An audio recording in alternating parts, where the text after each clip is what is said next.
I'm going to start this video by telling you a story. In the winter of 2002, a then 24-year-old Patrick Bet-David was broke and living with his father.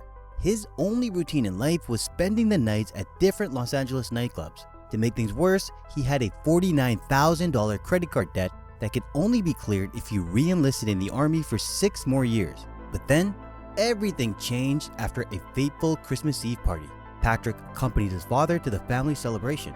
At the party, a friend of his father's made a joke about how his father had declined from being a respected chemist in Iran to a mere cashier at a US discount store who had divorced twice.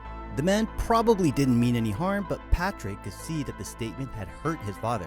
That statement was all Patrick needed to turn his life around. 13 years later, Patrick had established a financial firm and a media company known as Valuetainment. How did a simple, though hurtful statement change Patrick's life? Patrick Bet-David shared the 12 steps he took to turn his life around in the book Choose Your Enemies Wisely. Choosing enemies is all well and good, but I'm trying to make more friends with this channel. Any good friend will always support each other. You can show me support by clicking the subscribe button and helping me get this video to 500 likes, starting with yours. Patrick Bet-David has another awesome book called Your Next 5 Moves. And if you want me to make a video on that book, let me know by commenting 5 moves below. That way, I'll know to get started on it right away. Before I dive into the 12 lessons from the book, there are 2 things you need to understand. First, the reason why you have not been able to achieve your dreams of being a successful entrepreneur despite your burning desire is that you are missing a critical element, the right enemy. According to Patrick, the right enemy is what would fuel your drive to achieve your dream. But you should know that this doesn't have anything to do with revenge, because revenge is self-destructive. Secondly, most dreams fail because of inadequate planning. According to the author, most people tend to use logic in creating a business plan and running their business. However, a successful business plan requires 2 things, emotion and logic. People ignore emotion in business because it connotates the notion of being impulsive or irrational. But what they do not know is that emotion in business is about being passionate and purposeful. This is where choosing your enemy comes in. When you choose the right enemies, it will unleash a powerful emotion that is capable of driving your success. But emotion alone will not make your business a success. You also need logic. So the key is integrating emotion and logic into your business plans and strategy. How can you do this? Well, according to Patrick, you can do this with his 12 building blocks which come in pairs. Let's take a look at each of them. Number 1, enemy and competition. In order to create a successful business plan and strategy, you need to first identify your enemies and your competition. Your competition may bring out the best in you, but your enemy makes it personal. Having an enemy will push you to work harder and smarter to prove them wrong.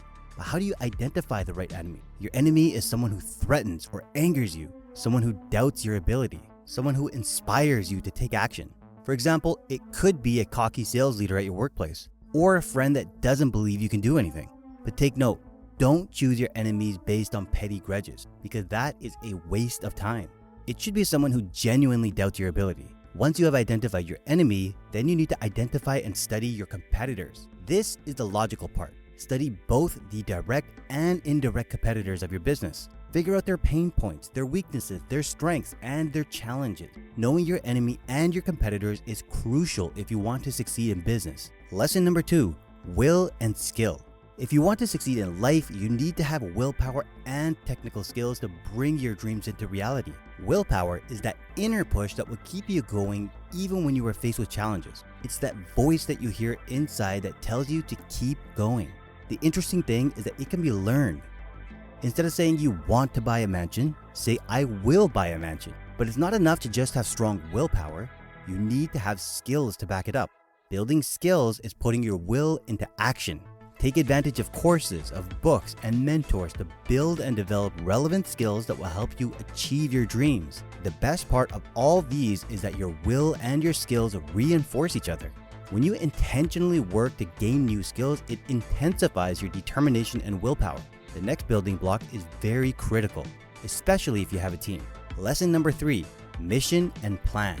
Your mission is the emotional core that gives meaning to all your plans and actions. It answers the question, why? If you want to discover your mission, you need to ask yourself some questions. What drives you and fuels your power? What cause do you want to champion?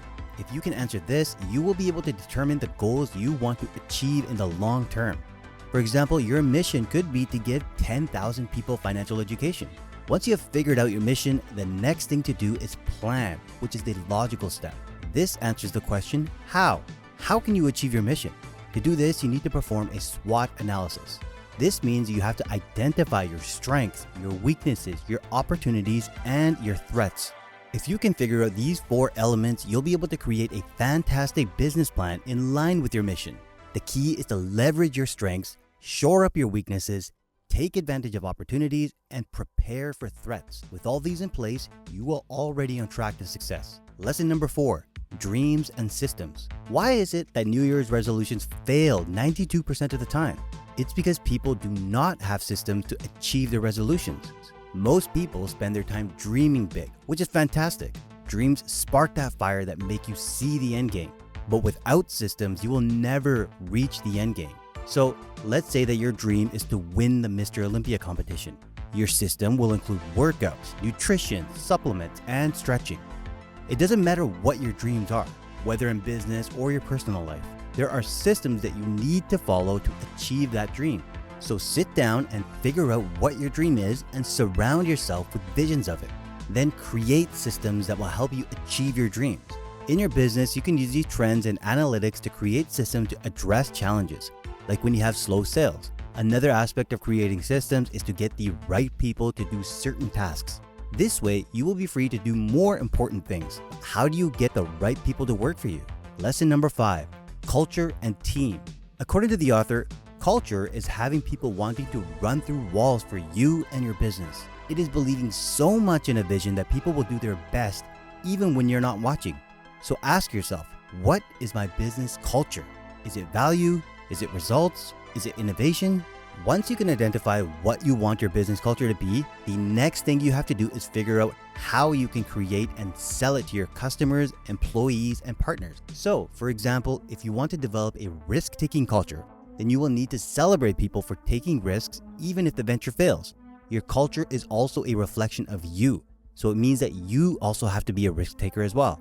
Your company's culture also means that you have to select people who have the same thought pattern as you and value your culture. So if there's someone who is competent but doesn't adhere to the future you have built, then you need to let them go. Your reputation is very important. Now that you've gotten all these, there is one final question that might be lingering on your mind, and that is, how do you raise capital? This leads me to the final lesson. Lesson number 6, vision and capital. According to Patrick, vision and dream may seem alike, but the difference is that dream is more personal and it has a timeline. Your vision, on the other hand, is beyond you and your family. It's for the people you lead and for the world at large. Vision never stops and it outlasts you. IKEA's vision, for example, is to create a better everyday life for people. This can never stop. If you can figure out your vision, you will be able to raise capital for your business. It is your vision that will convince someone to partner with you or write you a check as an investor. This means that your vision has to be convincing. And it also means that you need to know the why of your business. If you put all these lessons together, there is no doubt that in the next few years, you will be among the audacious few who have achieved their dreams